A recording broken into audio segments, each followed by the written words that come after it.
Hey guys, Mrs. Thompson here. Just wanted to give you a little instruction on how to work through this isotopes and ions worksheet. It looks very similar to the worksheet you did yesterday, but yesterday you were assuming everything was electrically neutral, that the neutron number wasn't different, and today you should have just read some notes talking about what an isotope is and what an ion is. So this is going to be putting that into practice. So one thing, I want to do about 3 of these together.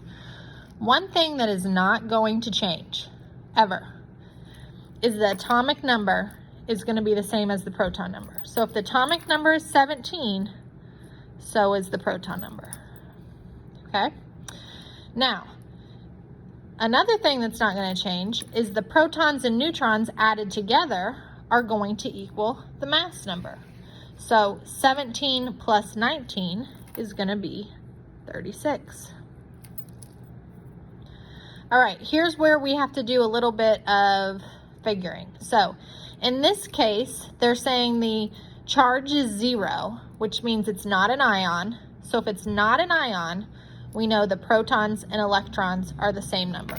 So we're going to write 17. Okay, we're going to follow this as our template for filling in our last box. So we're going to write the element symbol. So you're just going to look number 17 up on the chart. It's Cl. Remember, first letter capital, second letter lowercase. The bottom left-hand corner is going to be the atomic number. In our case, it's 17. I'm just pulling information right off the row here. The top left corner is the mass number, 36. And if it had a positive or negative charge, we would put it where they put that 4 plus, but in this case it doesn't, so we're going to leave it alone. That's how you do it. Let's do another one. Okay, so the mass is 180. The neutrons are 109. So if we want to figure out the protons, we're going to take 180 and subtract 109. That gets us 71. Proton number is always the same as atomic number, also 71. Sorry, my paper's all over the place. The protons and electrons are the same, so our charge is 0. Then we're just going to fill in over here. I'm going to look it up on my chart. It's big L, little u.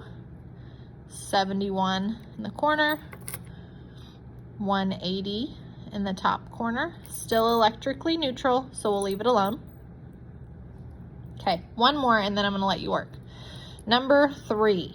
Okay, so this gave us the protons, neutrons, and electrons. If we have protons, still the same story. We also have atomic number, so that's 40. For our mass number, we're going to take our protons, add our neutrons. That hasn't changed. 40 plus 46 is 86. Okay, so let's find out if we have a charge. You need to look at the proton number as compared to the electron number. I just like to ask myself, which do I have more of? Well, in this case, I have more protons. We know protons are positive, so I'm going to put a plus sign. Then I'm going to say, how many more do I have? 40 is 2 more than 38, so our charge is plus 2. So we're going to look it up on our chart. You should get ZR. Put the atomic number in the corner, the mass in the other corner, and this time we do need to put the charge kind of like a little superscript on the R.